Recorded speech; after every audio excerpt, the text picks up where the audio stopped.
Perlawanan terhadap penjajahan. Perlawanan Mataram terhadap VOC. Sultan Agung merupakan raja dari kerajaan Mataram yang sangat menentang adanya VOC di Jawa. Hal ini semakin diperkuat dengan sikap VOC yang memaksakan kehendak untuk melakukan monopoli perdagangan yang membuat pedagang Indonesia mengalami kesulitan.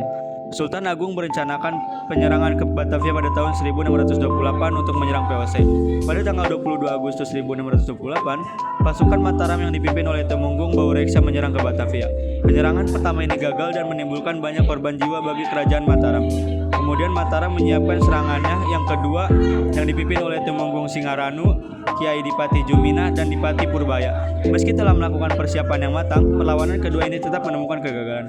Hal ini karena VOC berhasil membakar persediaan lumbung makanan tentara Mataram.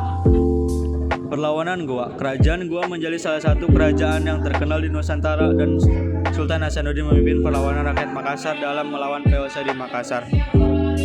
Berikut cuplikan dari Perang Makassar versus VOC. April tahun 1739 Sulawesi Selatan, Karaeng Bonto Langkasa dari Goa bersama dengan Arung Kaju dari Borneo serta Lamadu Keleng dari Wajo mengumpulkan kekuatan untuk mengusir VOC Belanda. Armada laut pimpinan Lamadu Keleng mengepung benteng Rotterdam dari laut, sedangkan pasukan Bonto Langkasa menyerang dari darat. Benteng Rotterdam, Makassar. Pasukan VOC Belanda telah menguasai Kesultanan Goa, Makassar, setelah Sultan Hasanuddin dikalahkan pada tahun 1669. Mei 1739, Makassar. Pasukan Karaeng Bonto Langkasa dan Lamadu Keleng menyerang VOC di benteng Rotterdam dari darat dan laut.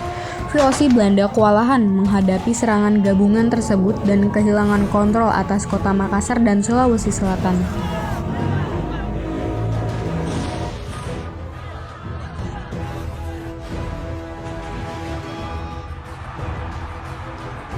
Kekuatan VOC Belanda tereduksi hanya di benteng Rotterdam saja.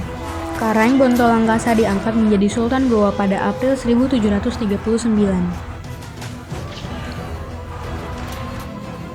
Serangan dari darat dan laut terus dilakukan.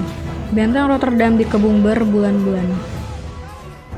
Juli 1739, setelah terjepit berbulan-bulan, pasukan VOC Belanda yang mendapat bantuan berhasil menerobos pengepungan. Pasukan Karaeng Bonto Langkasa dan Lamadu Keleng di Makassar dipukul mundur oleh VOC Belanda.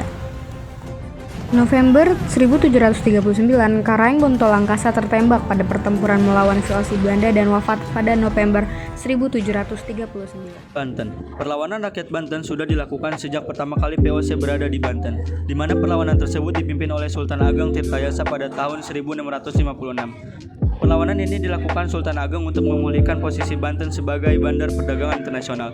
Sultan Ageng melakukan perlawanan dengan merusak kebun tebu, melindungi para pelarian dari Makassar, dan membantu perlawanan Trunojoyo. Perlawanan Sultan Ageng berhasil dilakukan dengan dikuasainya beberapa kapal VOC dan pos-pos penting milik VOC. Akan tetapi pada tahun 1680 terjadi penganiayaan yang diterima pedagang Banten oleh VOC yang membuat Sultan Ageng kembali mengumumkan peperangan. Nah, pada peperangan kedua ini terjadilah selisih paham antara Sultan Ageng dan putranya, yaitu Sultan Haji, yang membuat VOC memanfaatkan hal ini sebagai titik celah melawan Sultan Ageng. VOC kemudian melakukan dukungan terhadap Sultan Haji yang lebih murah, terpengaruh oleh VOC dan membuat Sultan Ageng harus diasingkan.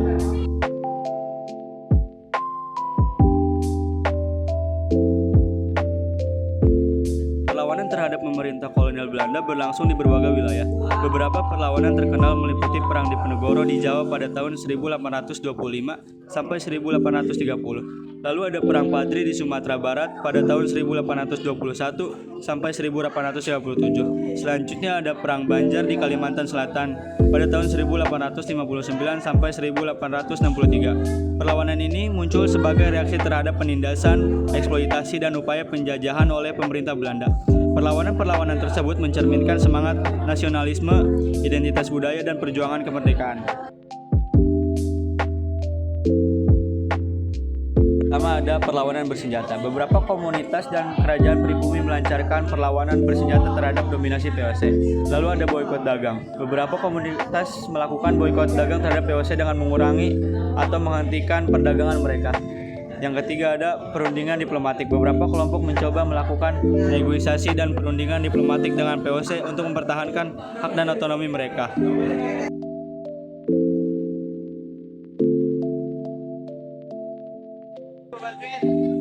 Debit et impera adalah frasa Latin yang berarti pecah dan kuasai. Konsep ini mengacu pada strategi politik atau taktik yang digunakan oleh pemerintah atau kekuasaan untuk mempertahankan atau memperoleh kendali dengan memecah belah kelompok atau masyarakat yang lebih lemah, sehingga sulit bagi mereka untuk bersatu dan melawan kekuasaan yang ada. Dalam konteks sejarah, strategi Debit et impera sering digunakan oleh pemerintahan kolonial atau imperialis untuk memanipulasi dan mengendalikan wilayah yang dikuasainya dengan menciptakan perpecahan di antara kelompok-kelompok etnis, suku, atau agama yang berbeda. Pemerintah kolonial bisa mempertahankan dominasinya dengan lebih mudah.